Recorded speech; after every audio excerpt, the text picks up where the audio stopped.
MPPSC 2019 mains paper 4 3 markers 15 question. Question number 1।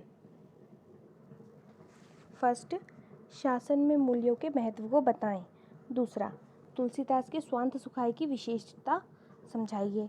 तीसरा, भारत में भ्रष्टाचार पर अंकुश लगाने वाले प्रमुख संस्थानों के नाम लिखिए।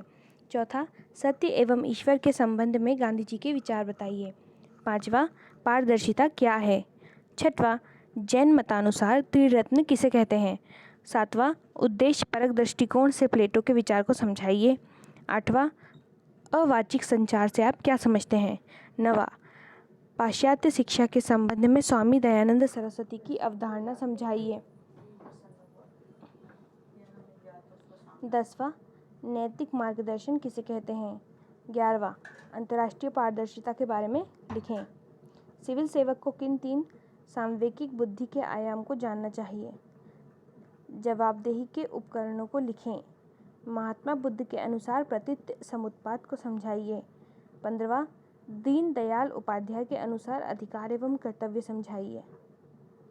6 marker 10 questions. First, Swami Vivekananda किस लिए जाने जाते हैं। सेकंड, विसल ब्लोअर सुरक्षा बिल 2015 का महत्व तथा मूल प्रावधानों वर्णन कीजिए। तीसरा, राजा राममोहन राय का समाज के लिए क्या योगदान है। चौथा, प्रशासन में नैतिक नेतृत्व के मुख्य गुण क्या क्या होते हैं। पांचवा, सिविल सेवक के लिए कमजोर वर्ग के प्रति सहिष्णुता और संवेदना क्यों महत्वपूर्ण है। छठवां, कानून का शासन सुशासन का एक आवश्यक अंग है, समझाइए। सातवां, स्वतंत्र आधुनिक भारत के इतिहास में डॉक्टर BR अम्बेडकर का क्या योग। आठवां, उधार देना उधार लेना तथा निजी व्यापार के संबंध में केंद्रीय असैनिक सेवा आचरण नियम क्या है। नौवां, भ्रष्टाचार को परिभाषित कीजिए तथा मूल्य प्रणाली से इसका संबंध बताइए। भारत में भ्रष्टाचार रोकने हेतु कानूनी ढांचे की भूमि सूची बनाइए। 10वां, कौटिल्य के अनुसार एक राजा के क्या क्या कर्तव्य होते हैं। 11वां, पूर्वाग्रह के निवारण की कौन सी विधियां हैं। 12वां, दर्शन के इतिहास में डॉक्टर राधा कृष्णन का क्या योगदान है। और 13वां, सांवेगिक बुद्धि की धारणा को स्पष्ट कीजिए। 14वां, रामचरितमानस के अनुसार शासक की आदर्श भूमिका क्या है। 15वां, अभिक्षमता अभिरुचि को बुद्धि से कैसे भिन्न है। 16वां, अहिंसा का महत्व क्या है। 17वां, संचार की प्रक्रिया में सम्मिलित तत्वों का वर्णन कीजिए। और 18वां, क्या व्यवहार सदैव व्यक्ति की अभिवृत्ति को प्रतिबंधित करता है। एक प्रासंगिक उदाहरण देते हुए व्याख्या कीजिए।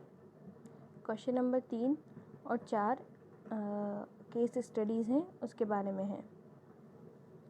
एक सरकारी अधिकारी के व्यवहार में नम्रता, ईमानदारी और कर्तव्य परायणता के साथ अपने अधिकार का समुचित निर्वहन करने की दक्षता, सहयोग और सेवा भाव भी हो तो यह चारित्रिक गुणों की संपन्नता उसे अधिकारी के साथ साथ देश का श्रेष्ठ नागरिक बना देती है। ऐसा सब कुछ दिया हुआ है इसमें, प्लस इसके क्वेश्चंस दिए हुए हैं। व्यक्ति का विनम्र व्यवहार कैसे सबके लिए आवश्यक और सुखदायी होता है। विनम्र व्यवहार के लिए क्या आवश्यक है। देश और समाज के प्रति एक सरकारी अधिकारी का व्यवहार कैसा होना चाहिए। और में दूसरा है, फिर उसके क्वेश्चन से महानगरों में वायु प्रदूषण के प्रमुख कारण, बढ़ती जनसंख्या का पर्यावरण पर प्रभाव, पर्यावरण की रक्षा क्यों ज़रूरी है, क्या ज़रूरी है। क्वेश्चन नंबर 4 भी एक केस स्टडी है। इसके अलावा इसके क्वेश्चन है, फर्स्ट, उपयुक्त विषय वस्तु के लिए मुख्य उद्देश्य को बताना है। सूचना तकनीक के महत्व को बताना है। यहाँ सर्वव्यापकता का मतलब क्या है। आज जैसी जनशक्ति की ज़रूरत है, समझाइए। और 21वीं सदी में संचार प्रणाली का ज्ञान आवश्यक है, समझाइए। तो ये आज का पूरा पेपर था। Thank you so much.